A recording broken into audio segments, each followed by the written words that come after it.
Representative Mike Berg is here in the waning hours of the legislative session. Mike, how are you? Yeah, doing good. It is the waning hours. The conference committees are getting together and working through final differences between the House and Senate. So it's that point of the process. Are you worn out yet? No, I'm enjoying it. This is fun. This final couple weeks is like the third period, and this is when things have gotten really interesting. So it's fun seeing this process and seeing how senior members of the House have navigate these issues. There's a colossal battle of wills between the House and Senate versions of property tax reform and relief. I guess the reform piece everybody agrees on, which is the caps and spending, but the part you don't agree on is, as the Senate says, whether to put a floor to the property tax relief versus the Senate side, the House side, rather, that says $1,650 or whatever the number was, and you get a path to zero in that without the floor. Who's going to win? Yeah, good question. So, you hear a lot of the negotiating issues on these different bills and what sides have the upper hand.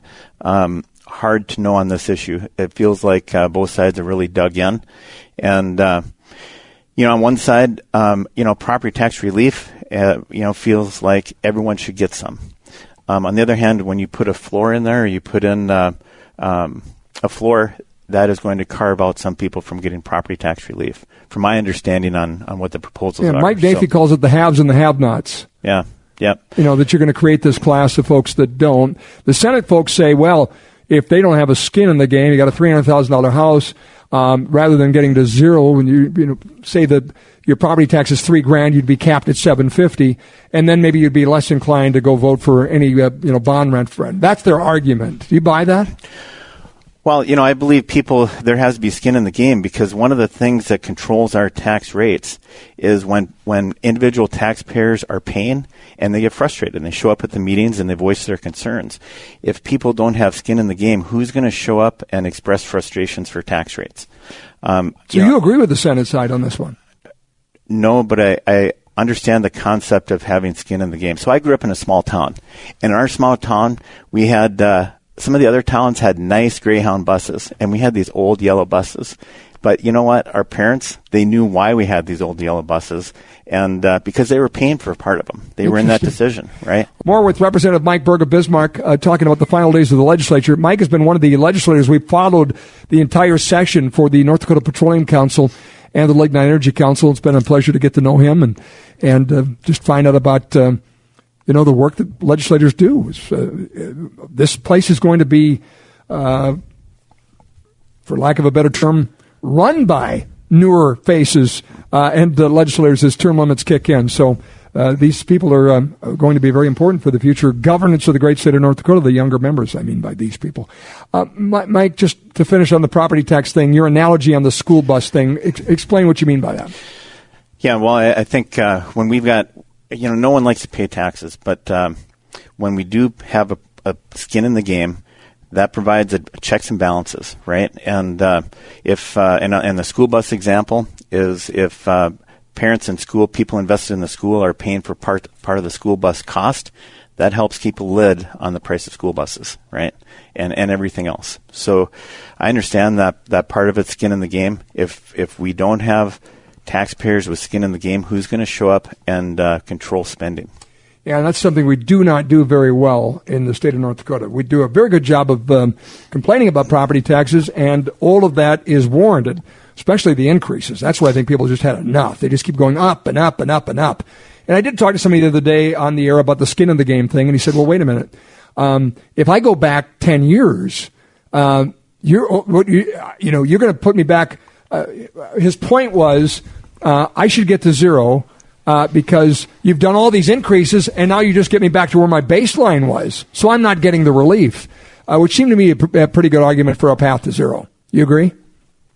Yeah, there's good arguments for a path to zero. I'm just concerned when we get to zero, how do we control spending? Yeah, and that is something that citizens need to take responsibility for and be part of the process, whether that's at the legislature or, most importantly, look at your property tax bill.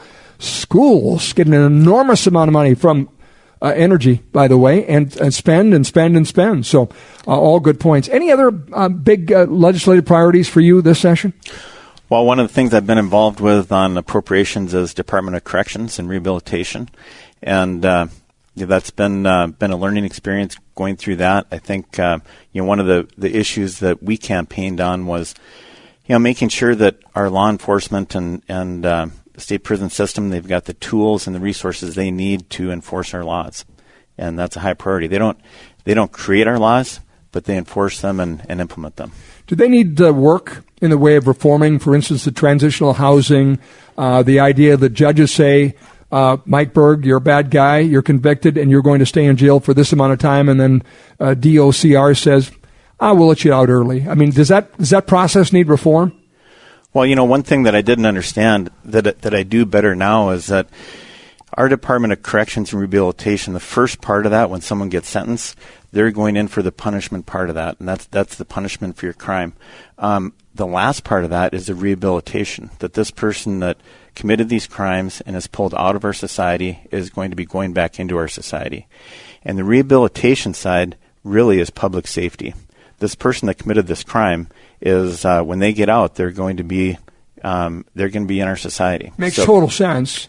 Obviously, my question is sometimes, we don't have enough cells, we don't have enough beds, so call it good on this one. And what I hear from law enforcement is they see the same people, and they reoffend and they do violent crimes. Yes, that tells me they've got more work to do in being, better at reforming who goes and when.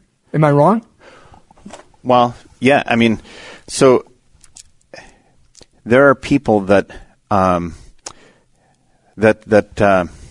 of the stories we heard was about a wing of people in the state prison that continually get into conflicts with other prisoners, right? You're in the state prison, you get in a fight or a problem, and you're going to an area that it is you're just by yourself. It's a wing with all the other cells there, but you have a period of time where you're effectively in isolation. There were prisoners that they get out of there and go back to the general population right away, commit another problem, right? A fight, something, and they go back in there. Okay, so you have the cycle of that person going back and forth. But at some point, that person's prison sentence is done. And there was a period of time where those people were going from that maximum area one day, then they're out. And the next day you're shopping next to them downtown. So your point is you got to start that process of rehab sooner. My point is the last part of this prison sentence is really about public safety and getting that person to be able to enter our society. Yeah, it makes sense. I just want them to get it right because a lot of those people that are letting out are reoffending. It's a challenge, yeah. and our prison system is full. Appreciate you. Yeah, thank you. Thanks for the good work, and look forward to talking after the session.